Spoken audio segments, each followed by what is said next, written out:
Hello नमस्कार सभी को।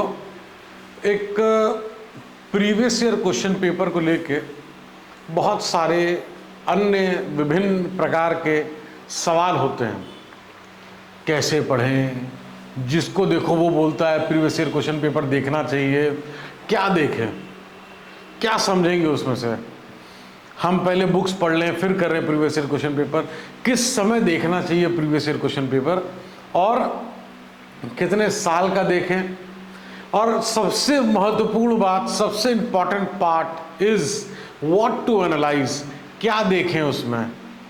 ऐसी चीज जो कि 5 साल 10 साल 15 साल पुरानी जो चीज भी है उससे भी क्या हम कोई कार्य आज के डेट में भी समझा जा सकता है? तो the answer is yes, definitely you can. Because जो प्रीवियस ईयर क्वेश्चन पेपर्स हैं यूपीएससी के, वो क्वेश्चन का डेप्थ, टाइप ऑफ क्वेश्चन, किस सिलेबस से किस पोर्शन से कैसे क्वेश्चन पूछे जाते हैं, ये चीजें आपके सामने क्लियर करता है। अच्छा, क्योंकि पेपर आप यूपीएससी का ही देख रहे हैं और यूपीएससी की ही तैयारी कर रहे हैं, तो फिर डेफिनेटली एक कनेक्शन आपको समझना पड़ेगा। वो कनेक्शन है जो टॉपिक्स हैं, जो कीवर्ड्स हैं, उसको जब आप आइडेंटिफाई करेंगे, हर एक पेपर में आपको 50, 100, 150 कीवर्ड ऐसे मिल जाएंगे। ऑप्शन अगर प्री की हम बात कर लें तो प्री में ऐसे क्वेश्चंस आपको मिल जाएंगे जिसको आप अंडर मेंस और प्री दोनों आप एनालाइज करोगे। लेकिन मैं यहाँ प्री ओरिएंटेड बात कर रहा हूँ और एग्जाम्पल आगे हम एग्जैक्टली क्वेश्चन को कैसे डिकोड करेंगे उसको भी मैं बताऊंगा। पॉलिटी के भी डिकोड करके बताऊंगा, इकोनॉमिक्स के भी डिकोड करके बताऊंगा, एंड ओवरऑल जनरल उससे एडवांटेज कैसे लेना है अपनी पढ़ाई में, डे टू डे उससे कैसे बेनिफिट लेना है, उसका मेथडोलॉजी भी आपको मैं एक्सप्लेन करूंगा। तो प्रीवियस ईयर क्वेश्चन पेपर क्यों देखना है? आंसर है कि यूपीएससी का पेपर है, यूपीएससी के स्टैंडर्ड से रूबरू होने के लिए वो हमको देखना है। अगर एक सिंगल शॉट लेमेंस आंसर की बात करें, और जो सबसे इंपॉर्टेंट पार्ट है जिसको हम कहते हैं कि अगर कोई कहे कि यूपीएससी की तैयारी करनी है तो सबसे पहले दिमाग में क्या आता है? सबसे पहले दिमाग में आएगा सिलेबस, फिर दिमाग में आएगा क्वेश्चंस एंड देयर टाइप्स, किस प्रकार के क्वेश्चन पूछे जाते हैं। तो सिलेबस क्या है, किसके अंदर से क्वेश्चन पूछे जाते हैं, और दूसरा आता है किस प्रकार के क्वेश्चन पूछे जाते हैं। अगर आपको पता होगा कि सामने बॉल किस प्रकार से आ सकती है तो संभावना आपकी उसको हिट करने की, तैयारी आपको उसको हिट करने की, छक्का मारने की, चौका मारने की ज्यादा रहेगी। इसी प्रकार से प्रीवियस ईयर क्वेश्चन पेपर आपको यूपीएससी के स्टैंडर्ड का, क्वेश्चन के डेप्थ का, type of questions in a particular topic, ये सारी चीजें रिफ्लेक्ट करता है, ये सारी चीजें आपके सामने पेश करता है। और इस पे कोई डाउट हम नहीं कर सकते बिकॉज ये सारा सोर्स यूपीएससी से आता है। तो अब हम अगर बात करें, यहां पे एक 1996 का क्वेश्चन है, तो power of supreme court of India to decide dispute between centre and state falls under. तो देखिए यहां सबसे बड़ी चीज क्या है, यहां पे बात आएगी, एक आप अंडरलाइन करेंगे, पावर ऑफ सुप्रीम कोर्ट। कहना कीवर्ड की मैं बात कर रहा था। तो देखिए क्वेश्चन नंबर 1 को डिकोड करने की यहाँ प्रयास कर रहा हूं, और मैं बहुत आसान तरीके से प्रयास करूंगा बताने की कि जो बच्चा, जो एस्पिरेंट इमीडिएटली बस सोच रहा है कि यूपीएससी की दुनिया में तैयारी के कदम रखे जाएं, उसको भी समझ में आए। तो पावर ऑफ सुप्रीम कोर्ट यहां हो गया, और यहां पे क्या देखिए, डिस्प्यूट की बात हो रही है, किसकी? Centre and state. तो यहां पे सेंटर एंड स्टेट का रिलेशन, और ये डिस्प्यूट सेटलमेंट। तो यहां से आपने क्या देखा, सिर्फ क्वेश्चन से दो चीज निकल के आई, एक है पावर ऑफ सुप्रीम कोर्ट और दूसरा है centre and state relations and dispute settlement. तो ये क्या है, आप इस क्वेश्चन से ले, जब आप देखेंगे तो दो कीवर्ड आप, जैसे लोग पूछते ना इंपॉर्टेंट बताओ इंपॉर्टेंट बताओ, तो यही है इंपॉर्टेंट, यही चीजें हैं जो आगे चल के आपको आपके नॉलेज में, आप जब उसको टेस्ट करेंगे ना कि यार मैं यूपीएससी ओरिएंटेड तैयारी कर लिया हूं कि नहीं, तो भी ये चीजें मदद करेंगी।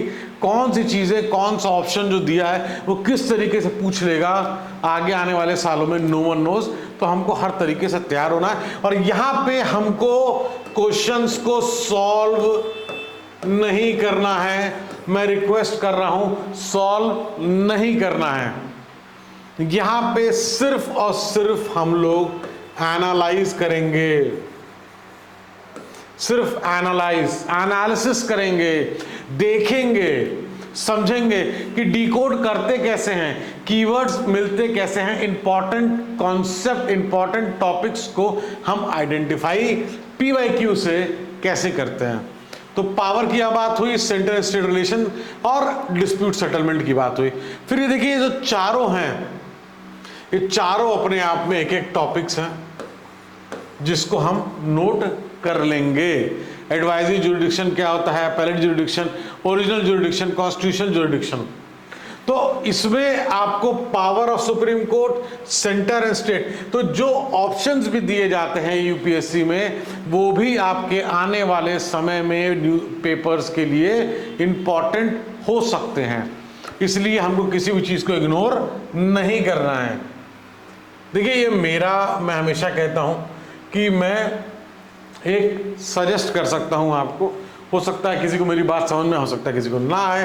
तो when the chief justice of high court acts in an administrative capacity he is subjected to, तो यहां पे क्या बात हो रही है, chief justice of high court का एक तरीके से पावर्स एंड फंक्शंस, और कोई डिफरेंट अगर रोल है उनका, जैसे यहां पे बात हो रहा है कैसे, एडमिनिस्ट्रेटिव कैपेसिटी, तो डिफरेंट रोल है, तो उसके बारे में। तो यहां पे हमको क्या समझ में आएगा, इससे एक तरीके से हमको जो एडहर करना है, जो निचोड़ निकालना है, chief justice of high court के बारे में, chief justice of high court के बारे में चीजों को हमको समझना है। अगर कोई कहेगा कि ये तो पूरा सिलेबस हो जाएगा, तो कम से कम सिलेबस तो याद होगा। ऐसे आपको यही तो आपको समझना है कि सिलेबस में से क्वेश्चन कैसे पूछे जाते हैं, टॉपिक्स में से क्वेश्चन कैसे पूछे जाते हैं। ये जो समझ लेगा, वो जब पढ़ेगा अपनी पढ़ाई, जब अपना रीडिंग करेगा एनसीईआरटी की, स्टैटिक बुक की, न्यूज़पेपर की, करंट अफेयर्स की, तो वो वहां पे भी समझेगा कि क्वेश्चन कैसे पूछे जाते हैं। तो फिर से देखिए, रिट जुरिडिक्शन है ना, ये चीजें हैं। Special control exercise by chief justice of India, तो चीफ जस्टिस ऑफ इंडिया की भी यहाँ बात हो रही है कि कोई स्पेशल एक्सरसाइज, तो यहाँ पे उनका भी जो पावर एंड फंक्शन है, chief justice of high court, chief justice of India, कोई डिस्क्रिशनरी पावर जो गवर्नर ऑफ द स्टेट की, इतना इंपॉर्टेंट है, आजकल भयंकर तरीके से न्यूज में है गवर्नर स्टेट के लिए। Special power provided to the chief minister, तो देखिए यहां पे आप एक क्वेश्चन से chief justice of high court, writ jurisdiction, chief justice of India का स्पेशल कंट्रोल एक्सरसाइज का जो ये ऑप्शन नंबर 20 से आप ले सकते हैं। डिस्क्रिशनरी पावर गवर्नर की, स्पेशल पावर चीफ मिनिस्टर की। इससे आपको देखिए एक बहुत आसान तरीके से इसको ये समझने की आवश्यकता है कि अगर हमको, जैसे बहुत से बच्चे ये बोलते हैं हम प्रीवियस ईयर क्वेश्चन पेपर में क्या देखें, जब हमको इसका आंसर नहीं पता, हमको नहीं पता कि इसको सॉल्व कैसे करना है, तो इसको एनालाइज कैसे करें।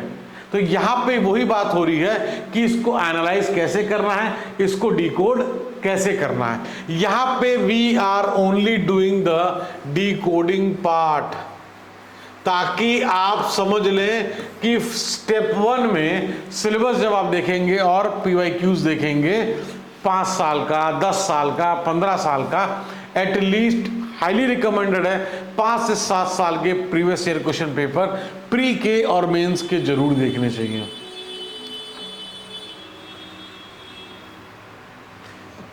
देखिए ये जो पॉलिटी के पेपर्स हैं उसको हम लोग डिस्कस कर रहे हैं कि पीवाईक्यू को किस तरीके से एनालाइज करना है। तो अब देखिए, डिस्ट्रिक्ट जज शैल नॉट इंक्लूड, तो अभी हम लोग ऊपर क्या बात कर रहे थे, chief justice high court, chief justice of India, यहाँ पे बात हो रही है डिस्ट्रिक्ट जज के लिए। तो अगर कपूर भाई सेशन जज, ट्रिब्यूनल जज, चीफ जज ऑफ स्मॉल कॉज कोर्ट, तो स्मॉल कॉज कोर्ट क्या होते हैं? तो इसी तरीके से आपको उसको तोड़ना पड़ेगा। अब कोई कहेगा ये तो बहुत है, तो सिलेबस क्या हमारा कम है? पढ़ाई क्या हमारी कम है? एटलीस्ट आपको ये तो पता चलेगा कि डिस्ट्रिक्ट जज शैल नॉट इंक्लूड क्या, या जब आप चीफ प्रेसिडेंसी मजिस्ट्रेट के बारे में पढ़ेंगे तो आपको यह तो पता रहेगा कि ये इस साल आया था, इस टाइप के क्वेश्चंस की संभावना है। देखिए यूपीएससी में जितना करें उतना कम वाली बात लागू होती है, बट वो जरूर करें जिसकी जरूरत है। और प्रीवियस ईयर क्वेश्चन पेपर को आप अभी एनालाइज करेंगे, एक लेवल पे जब आपकी तैयारी आ जाएगी तो आप सॉल्व भी करेंगे। जब आप पढ़ लेंगे सेशंस जज क्या होते हैं, ट्रिब्यूनल जज क्या होते हैं, चीफ जज ऑफ स्मॉल कॉज कोर्ट क्या होता है, स्मॉल कॉज कोर्ट क्या होता है, तब आप इसको सॉल्व करेंगे। यहां पे आप एनालाइज करेंगे, नोट डाउन चाहें तो नोट डाउन कर सकते हैं, हाईली रिकमेंडेड है।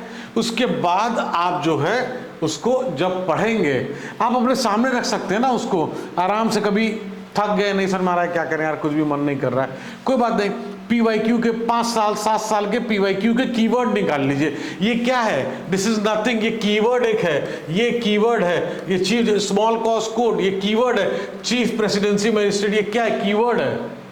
इसी कीवर्ड को अपने पास लिख के टाइप करके रखना है और इसको हम एनालाइज करेंगे अभी। और बहुत से बच्चों को सॉल्व करने का कीड़ा लगता है तुरंत, तो भैया गुड फॉर यू, आप आगे जा सकते हैं, सॉल्व करिए, मैं नहीं रोक रहा हूं। बस मैं ये कह रहा हूं कि जब आप पढ़ लेंगे 2-4 महीने, 6 महीने, 5 महीने निकाल लेंगे, जब टेस्ट सीरीज पे जाने से पहले, टेस्ट सीरीज में जाने से 1-2 महीने पहले हम PYQ पे अपनी विजय प्राप्त करेंगे। क्योंकि ये तो हमारा देखा हुआ है, लिख देंगे, कीवर्ड्स हमारे सामने रहेंगे, तड़ तड़ तड़ तड़ कीवर्ड्स। क्यों कहते हैं ना, अरे यार इंपॉर्टेंट टॉपिक बता दो, कौन से टॉपिक में कर रहे हैं, क्या करें क्या ना करें। यही 5-7 जो साल के पेपर्स हैं उसको इस तरीके से डिकोड करेंगे तो आपका कोई पार्ट, अगर कोई न्यूज़ में है, मान लीजिए आपने स्मॉल कॉज कोर्ट ही न्यूज़ में देख लिया, तो आप हो सकता है उसको पता नहीं कितना इंपॉर्टेंस दें ना दें। यूपीएससी एग्जाम के बाद से मैं कह रहा हूं पर्सपेक्टिव से, यहां पे देखने के बाद आपको लगेगा कि नहीं यार, कहीं पे भी ये मान लीजिए, इसको लिखने के बाद जब आप नोट डाउन कर लेंगे तो ये आपके माइंड से, आपके ब्रेन से नहीं जाएगा। कहीं पे भी आप इसको रीड करेंगे तो आपको अपना यूपीएससी का प्रीवियस ईयर क्वेश्चन पेपर याद आना निश्चित है। गिवन बिलो, आगे चलते हैं। Given below are 2 statement, one labelled as assertion, other labelled as reason. तो देखिए यहां पे आपको हर एक क्वेश्चन जैसे जो हम लोग ने लिया है, इसमें से जैसे ये तो मान लीजिए एक असर्शन है, एक रीजन है, तो इस तरीके से आपको, अब यहां पे क्या है, जुडिशियल एक्टिविज्म लिखा है। तो जुडिशियल एक्टिविज्म एक जो टॉपिक है यहां पे आपको मिलता है। कंटेम्प्ट ऑफ कोर्ट आपको मिलता है। डेरोगेटरी लैंग्वेज क्या होता है आपको मिलता है। तो यहां पे मैं आपको बस ये बताना चाह रहा हूं कि किस क्वेश्चन को कैसे हमको ब्रेक करना है। ब्रेक किस लिए? To find the keyword, to find the keyword. Keyword हमको फाइंड करना है। हमारे ऐसे करते करते 300-400-500 टॉपिक्स ऐसे होंगे, जब हम पढ़ेंगे तो PYQ हमको याद आएगा। जब कंटेम्प्ट ऑफ कोर्ट हम पढ़ेंगे तो हमको PYQ याद आएगा। जब हम जुडिशियल एक्टिविज्म पढ़ेंगे पॉलिटी में तो हमको PYQ याद आएगा।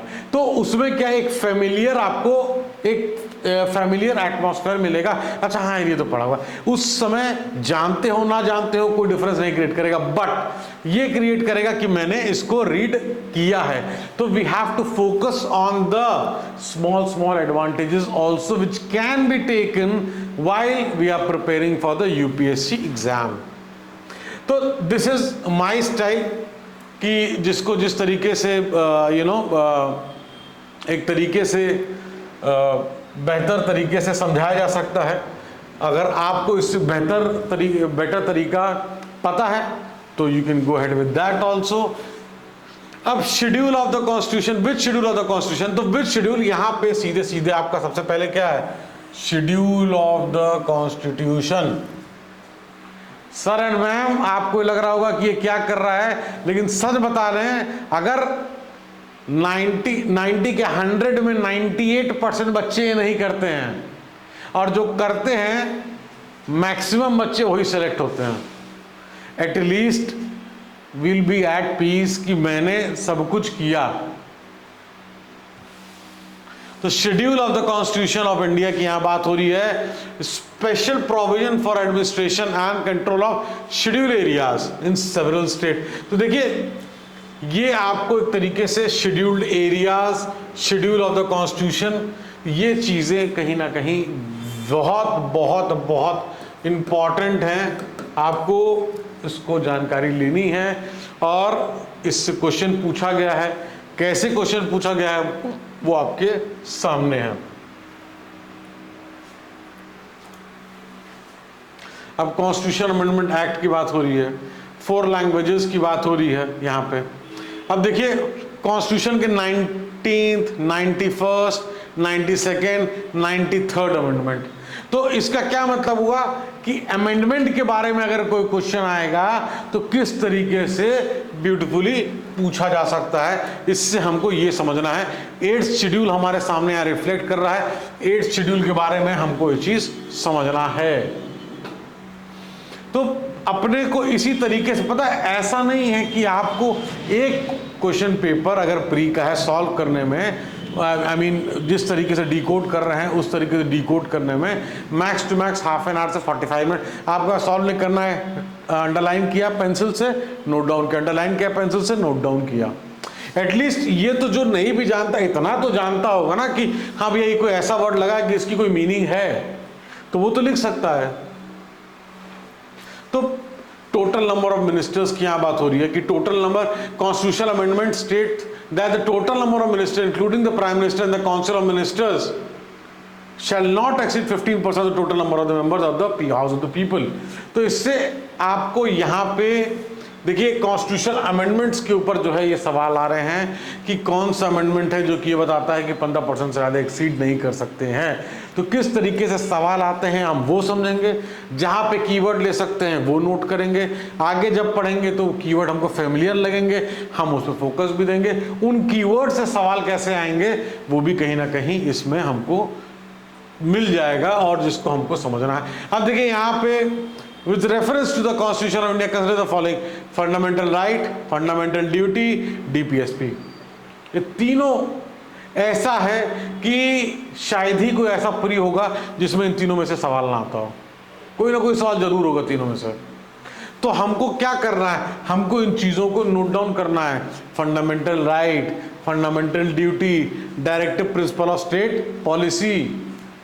एटलीस्ट हमको कुछ नहीं पता है तो कुछ नहीं से तो एटलीस्ट ये तो होगा ना कि हम एक स्टेप आगे बढ़ेंगे। तो a step closer to the target is a achievement. तो हम अपने लिए एक अचीवमेंट खुद तैयार कर रहे हैं, तो व्हाट्स बैड इन दैट। अब फंडामेंटल ड्यूटी की जब अभी हम लोग ऊपर बात कर रहे थे, फंडामेंटल ड्यूटी के ऊपर देखिए क्वेश्चन आ गया कि कौन सा ऐसा है जो फंडामेंटल ड्यूटी इसमें से नहीं है। तो जब हम फंडामेंटल ड्यूटी पढ़ेंगे तो हमको ये चीज क्लियर हो जाएगी। Distribution of power between centre and state, तो देखिए हम लोग पहले भी क्या देखे थे, देखिए ये 2012 का है, हमने पहले क्या देखा था, मैं अभी क्या आपको दिखाता हूं।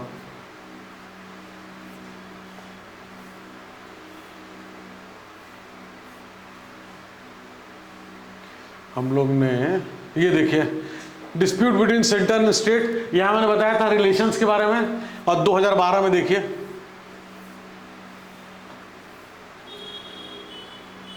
Distribution of power between centre and states. तो देखिए कब वो क्वेश्चन आया था, उससे इंटर रिलेटेड 2012 में आपको मिल गया। तो कहेगा कि यार PYQ क्या होता है यार, अब तो डायरेक्ट बगैर पढ़े जाके यूपीएससी सॉल्व कर सकते हैं। तो भैया आपको प्रणाम है हमारा, आप जाके एकदम करिए, आप AIR 1 लेके आइए। आपके लिए वीडियो नहीं है, हम जैसे लोग जो जनरल लोग हैं उसके लिए ये काम करा जा रहा है कि किसी को भी ऐसा ना हो कि हमको ये चीज़ पता नहीं थी और नुकसान हो गया। इसके लिए प्रयास किया जाता है, इसके लिए समय निकाल के वीडियो बनाया जाता है। अब मॉरलेमेंटो रिफॉर्म्स है, Montagu Chelmsford act 1990, government of India act 1935, very very important, India independence act 1947। तो ये क्या है, ये 4 नाम तो आपने जाने। जब शुरुआत में आप नहीं जानते लक्ष्मीकांत के अंदर क्या लिखा है, रमेश सिंह जी की बुक इंडियन इकोनॉमी में क्या लिखा हुआ है, तो आप 4 नाम तो जान रहे हैं। What's bad in that? अगर आपको स्ट्रक्चर्ड वे से पढ़ाई करनी है तो ये स्ट्रक्चर्ड पढ़ाई करने का एक स्ट्रैटेजी के साथ ये रास्ता है जो मैं बता रहा हूं कि ये 4 नाम मिले हमको, कम से कम उस 4 नाम से हम जो है नोट करेंगे। जब हम पढ़ेंगे पॉलिटी या ये सारी चीजें हिस्ट्री में, तो उसको और बेहतर तरीके से हम जो है समझेंगे। तो मेंबर, अब यहां पे क्या मिला हमको, बहुत इंपॉर्टेंट चीज, members of the constituent assembly. तो जब कॉन्स्टिट्यूएंट असेंबली की मेंबर की बात हो रही है यहां पे, तो खुद कॉन्स्टिट्यूएंट असेंबली कितनी इंपॉर्टेंट होगी आप सोच सकते हैं। तो इससे हमको यहां पे डिकोड करना हो गया, कॉन्स्टिट्यूएंट असेंबली एंड मेंबर्स कैसे इलेक्ट हुए थे, कैसे इलेक्ट हुए थे या नॉमिनेट हुए थे, समझ रहे हैं। तो ये चीजें हमको निकालनी। यहां पे हमको मुस्लिम लीग मिला, प्रोविजनल लेजिस्लेटिव असेंबली मिली। तो इस तरीके से चीजें यहां पे इस क्वेश्चन में सबसे इंपॉर्टेंट है हमारा क्या कीवर्ड है, कॉन्स्टिट्यूएंट असेंबली और कॉन्स्टिट्यूएंट असेंबली के मेंबर्स, और मेंबर्स का इलेक्शन या नॉमिनेशन किस तरीके से हुआ था। तो ये चीजें मुझे नहीं पता कि कोई बताता है कि नहीं, लेकिन मुझे ऐसा लगता है कि ये चीज पता होनी चाहिए। And this is the way we should go head. अगर आप बीच में हैं, आपने ये नहीं किया है, तो ट्रस्ट भी मजा आ जाएगा। PYQ खोलिए, जब आपको लगे आपके पास समय है स्पेयर, तो आराम से आप करिए। हाँ, 2023 में जिनको एग्जाम देना है उनको मैं नहीं रिकमेंड करूंगा, लेकिन जो 2024 2025 से आगे का सोच रहे हैं वो ये काम कर सकते हैं, क्योंकि ये टाइम टेकिंग प्रोसेस है। एटलीस्ट आपका 1 से 2 दिन लगेगा इसमें। अब यहां पे custodian of the constitution of India की बात हो रही है। देखिए, ये custodian of Indian constitution, custodian of Indian constitution, president of India, prime minister, Lok Sabha secretariat, supreme court of India. देख रहे हैं कैसे आपको ये ऑप्शंस भी बता रहे हैं कि भैया प्रेसिडेंट ऑफ इंडिया के बारे में हमको पढ़ना है, प्राइम मिनिस्टर ऑफ इंडिया के बारे में हमको पढ़ना है, लोकसभा सेक्रेटरीट के बारे में पढ़ना है, सुप्रीम कोर्ट ऑफ इंडिया के बारे में पढ़ना है, कस्टोडियन के बारे में कॉन्स्टिट्यूशन ऑफ इंडिया के पढ़ना है। तो आपको ये चीजें कहीं ना कहीं, अब इसमें 4 ऑप्शन ऐसे हैं जो पढ़ना है। किसी में होगा कि आपको ऑप्शन ऐसे नहीं मिलेंगे, सवाल से ही उठाना है। किसी में ऑप्शन में से कोई 1-2 वर्ड है जो कि उठाना है। तो इस तरीके से आपको जैसा क्वेश्चन है उसके हिसाब से, मैं यहाँ क्यों बता रहा हूँ अलग अलग क्वेश्चंस को, अलग अलग चीजों को, ताकि वो आपको किसी भी प्रकार का क्वेश्चन सामने आए तो आप उसको डिकोड कर सकें। भैया नहीं डिकोड कर पा रहे हो तो उसमें कमेंट में मैसेज कर देना कि ये क्वेश्चन है, इसमें डिकोड करने का क्या ऑप्शंस लें, कैसे कीवर्ड को इसमें से पहचाने, मैं ही बता दूंगा, लेकिन गलत मत करिएगा। अब देखिए यहां पे क्या है, यहां पे सीधे सीधे preamble, DPSP, fundamental right, fundamental duty. देखिए रिपीट हो रहा है ना, इसी तरीके से रिपीट होता है। ये कब का पेपर है? 2015। और वीडियो को पहले आपको अगर देखना हो तो पहले आप देखेंगे, ऑलरेडी हमने ये बताया था fundamental right, fundamental duty, DPSP, preamble यहां पे आया। तो दीज आर सर्टेन वेज। कोई कहता है कि कैसे करें, कैसे समझें। सर एंड मैम, आपको अपनी आंखें खोलनी पड़ेगी, देखना पड़ेगा अपने आसपास एनवायरनमेंट क्या है। किसी पार्क का, हमारे घर के बगल में कोई पार्क होता है, उसका कोई पर्टिकुलर नाम होता है, हमको ये तक नहीं पता होता है कि उस पार्क का पर्टिकुलर नाम ये क्यों है। सर बता रहा हूँ 90% लोग को नहीं पता होता है। तो ये हमारी अवेयरनेस शो करती है। हम सीट बेल्ट लगाते हैं किसी पुलिस वाले को या लाइट बेल्ट, लाइट वाइट पे देख के नहीं, हमको सीट बेल्ट अपने लिए लगानी है। हेलमेट पहनते हैं कि भैया वो रेड जो है, रेड लाइट है, वहां पे जो रुकना ही पड़ेगा, कोई देख लेगा चालान काट देगा। यार चालान के लिए जीवन कर रहे हैं, हमको लॉ को अवॉइड करना है। हम इसलिए करें कोई काम, हमको ये चीज इसलिए करनी है कि हमारी तैयारी सॉलिडिफाई हो, हम स्ट्रैटेजिक साथ मूव करें।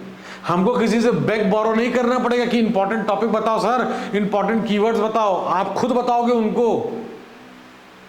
इसी तरीके से चीजें चलती हैं और आपको ही अपना मोटिवेशन बनना है, आपको ही अपना हर कुछ बनना है, ये मैं हमेशा कहता हूं। देखिए यहां फिर आया प्रीएम्बल, तो प्रीएम्बल के बारे में जब पढ़ेंगे तो समझ में आ जाएगा ना कि आइडिया ऑफ वेलफेयर स्टेट कहां लिखा है। डीपीएसपी के बारे में पढ़ेंगे तो पता चल जाएगा कि हाँ भाई यहां लिखा है। फंडामेंटल राइट्स बारे में पढ़ेंगे तो ये पता चल जाएगा कि क्या लिखा हुआ है। 7 शेड्यूल, ऊपर देखिए शेड्यूल का आया था, जब शेड्यूल पढ़ेंगे तो सारे शेड्यूल पढ़ेंगे तो यहां पे भी वो काम आएगा। यही मजा आता है, यही नॉलेज का मजा है। और अगर इस मजे की आदत लग गई तो आप चाहे इकोनॉमी हो, पॉलिटी हो, हिस्ट्री हो, आर्ट एंड कल्चर हो, एनवायरमेंट हो, कोई सब्जेक्ट हो, चाहे ज्योग्राफी हो, मजा तो आना ही है।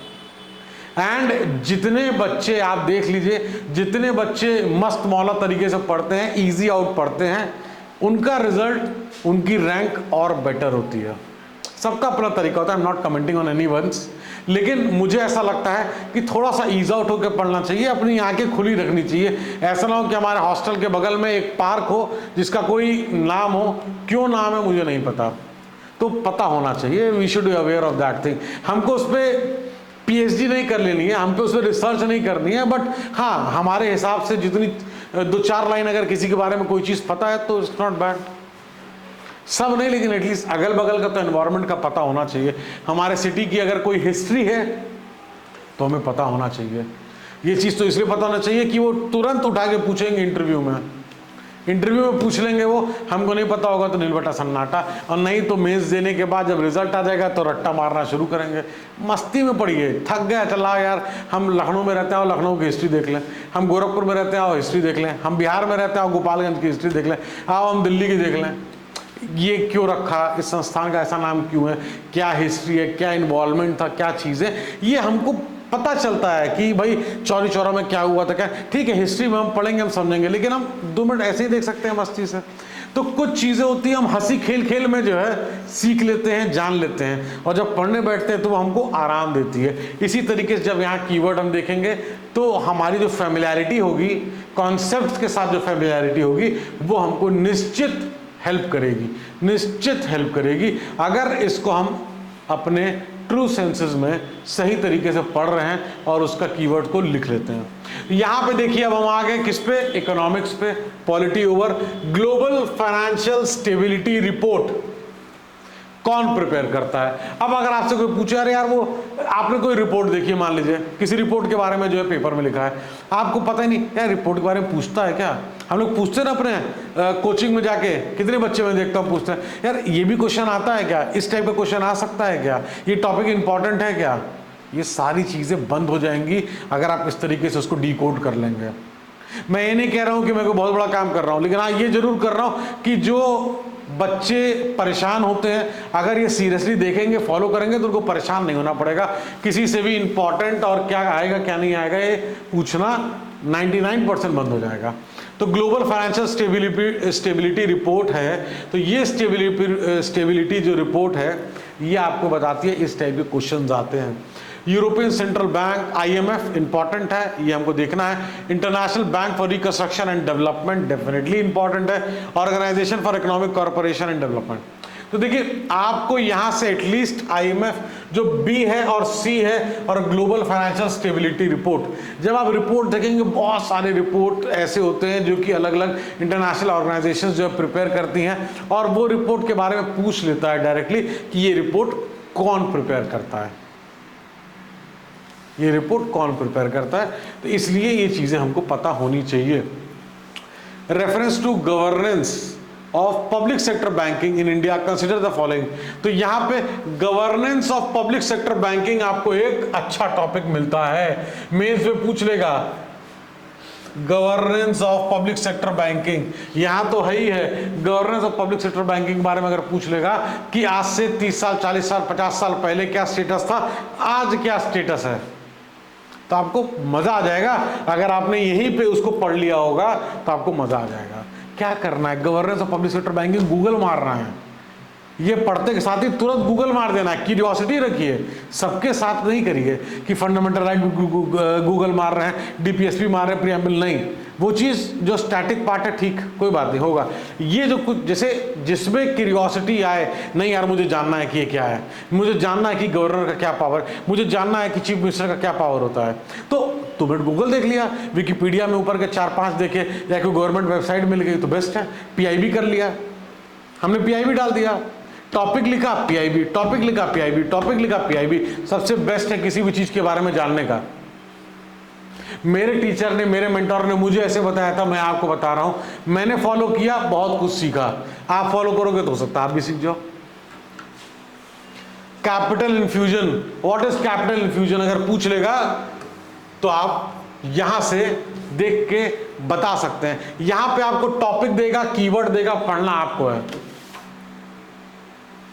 तो ये जब आप पढ़ेंगे ना, तो ओवरऑल किस तरीके से बैंकिंग सेक्टर इवॉल्व हुआ है, क्या क्या चीजें नई आई हैं बैंकिंग सेक्टर में, डिजिटल बैंकिंग को लेके कितने नए स्टेप लिए गए हैं, आरबीआई किस तरीके से मॉनेटरी पॉलिसीज में किस तरीके से जो मनी फ्लो है उसको कंट्रोल कर रहा है, क्या क्या बोर्ड होता है, कौन कौन मेंबर होते हैं, बहुत सारी चीजें होती हैं, कौन नोट छापता है, कौन सिक्के छापता है, सारी चीजें आपको धीरे धीरे पता चल। लेकिन क्यूरियोसिटी रखिए, हम एग्जाम के लिए पढ़ रहे हैं तो अपनी खुशी उसमें रखिए, प्रेशर में मत आइए। जब प्रेशर में आना होगा तब आइएगा, अभी मत आइए। अब लीगल टेंडर देखिए, अभी हम लोग मनी की बात कर रहे थे, यहाँ लीगल टेंडर मनी आ गया। तो अब लीगल टेंडर मनी को आपने गोला मार दिया, और गोला मार के आपने इसको नोट कर दिया, ये लिए गोला और ये हो गया आपका कीवर्ड लीगल टेंडर मनी। अब इसको क्या है, आप जैसे सब्जेक्ट वाइज देखेंगे उसी सब्जेक्ट वाइज अलग अलग जगह पीवाईक्यू का नोट करिएगा। इकोनॉमिक्स डाला सब्जेक्ट, नीचे नोट किया लीगल टेंडर मनी। तो इसी तरीके से यहां पे बिल्स ऑफ एक्सचेंज, समझ रहे हैं। तो ये चीजें कहीं ना कहीं बहुत सारी चीजें ऐसी होती हैं जो कि मैं जल्दी जल्दी में हो सकता है कई चीजें मिस भी कर जाऊं। मैं यहाँ पे आपको बस एक एनालिसिस कैसे करना है, कैसे डिकोड करना है उसका प्रयास कर रहा हूं। हो सकता है आपको पसंद आए, हो सकता है कुछ लोगों को ना पसंद आए, बट अगर किसी एक के भी ये काम आता है तो मेरे लिए मोर देन इनफ है। The service area approach was implemented under the purview of. अब देखिए सर्विस एरिया अप्रोच क्या होता है, सर्विस एरिया अप्रोच क्या होता है आपको पहले यहां पे ये देखना होगा, what is service area approach, ठीक है। फिर यहाँ integrated rural development programme, lead bank scheme, Mahatma Gandhi national rural employment guarantee scheme, national skill development mission. इतना अल्टीमेट क्वेश्चन है कि आपको चारों ये पढ़ना है और ये भी डालना है। नोट कर लीजिए, कभी मत थकिए लिखने से, इतना लिखना होगा, इतना लिखना होगा, इतना लिखना होगा कि आप कहेंगे कि नींद में भी कभी कभी उंगली चल जाती है, इतना लिखना होगा।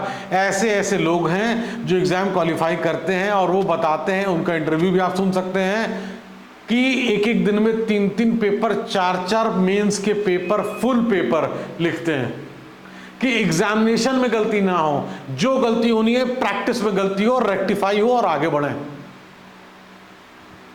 इस चीज को समझिए। टाइम वेस्ट करेंगे तो कोई टाइम वेस्टेज का 1 साल, 2 साल, 5 साल, 10 साल, 20 साल ओवर, फिर क्या। तो इट्स अप टू यू।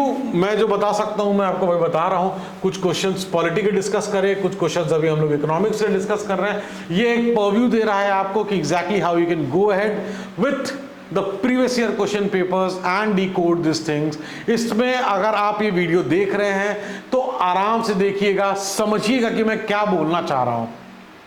आपके यूपीएससी के या कोई भी एग्जामिनेशन अगर आप जो है प्रिपेयर कर रहे हैं, कोई कॉम्पिटिटिव गवर्नमेंट एग्जामिनेशन, तो आप समझिएगा कि मैं क्या बोलना चाह रहा हूं, मैं किस तरीके से समझाना चाह रहा हूं कि ये पेपर्स आपको किस तरीके से मदद करते हैं, किस तरीके से हेल्प करते हैं।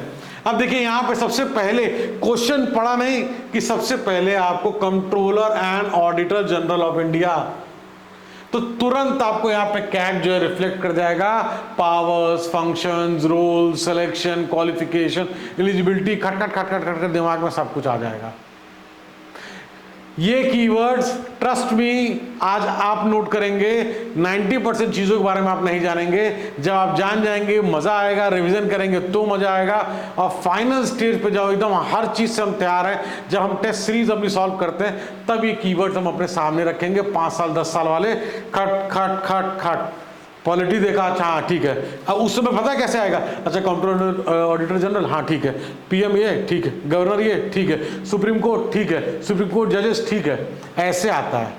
जुडिशियल एक्टिविज्म, हाँ ठीक है।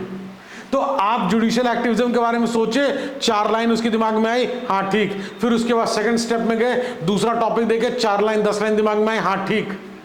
क्वेश्चन आया, प्री में आया, कैसे अटेम्प्ट करना है उसके बारे में देख लिए, मेंस में आया कैसे लिखना है उसके बारे में देख लिए। यही तो पढ़ाई है, यही तो यूपीएससी का क्रक्स है। इसी तरीके से आपको आगे चलना है। अब यहां पे क्या है, कंटिंजेंसी फंड, कंसोलिडेटेड फंड, ये सब चीजें हैं कि आपको कहीं ना कहीं चीजों को समझना है। CAG, consolidated fund of India, contingency fund, कौन कंटिंजेंसी फंड से किसकी पेमेंट होती है, कंसोलिडेटेड फंड किस लिए होता है, किसकी पेमेंट होती है, कैग क्या करता है। तो ये चीजें देखिए बहुत बेसिक चीजें हैं। कुछ लोग को ये बेसिक लगेगी तो सर मैम ये वीडियो आपके लिए नहीं है, ये उनके लिए है जो बेसिक्स जानना चाहते हैं, जो आगे बढ़ गए हैं 4 कदम लेकिन बेसिक्स नहीं जानते। छोड़ दिया उन्होंने एनसीईआरटी, छोड़ दिया उन्होंने प्रीवियस ईयर क्वेश्चन पेपर, लोगों ने मना कर दिया कि रिवीजन करना बुक से कर लेना, नोट्स छोड़ दो। ठीक है, छोड़ दीजिए।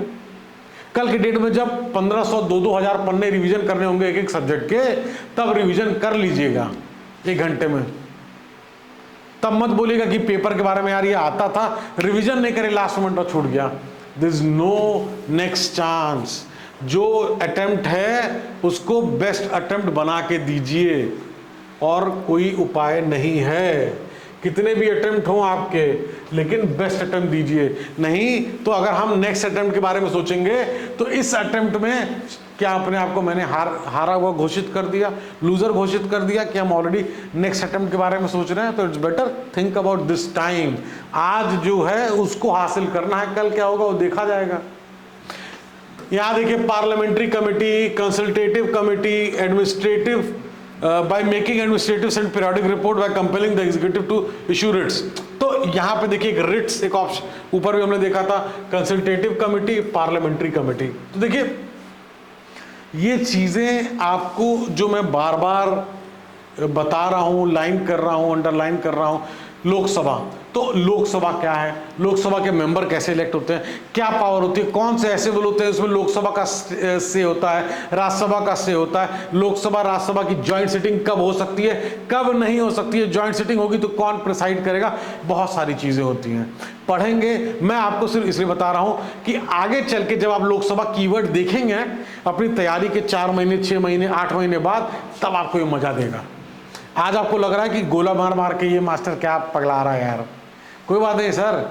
अगर आपको लग रहा है कि मैं गलत बोल रहा हूं तो कोई बात ही नहीं है, सही लग रहा है तो आप नोट कर सकते हैं, इट्स अप टू यू। तो इसी तरीके से यहाँ finance commission, inter state council, union ministry of finance, public account committee, very very important. A finance commission important, B inter state council important, D public account committee important. Important का मतलब ये चीजें ऐसी हैं, ये बेसिक्स हैं हमारी, ये हमारा ब्रेड एंड बटर है। और अगर इससे क्वेश्चन पूछा गया है, अभी तो हम प्री के सिर्फ कुछ साल के ऐसे बता रहे हैं, आगे चल के जब आप 7 साल 10 साल का देखेंगे तो बहुत बड़ा आपका एक बहुत बड़ा काम आपका हो जाएगा। जब आप इसको अपनी रीडिंग करेंगे, एनसीईआरटीज़ की रीडिंग करेंगे, लक्ष्मीकांत की बुक पढ़ेंगे, फिर बीएल फाड़िया जी की बुक पढ़ेंगे।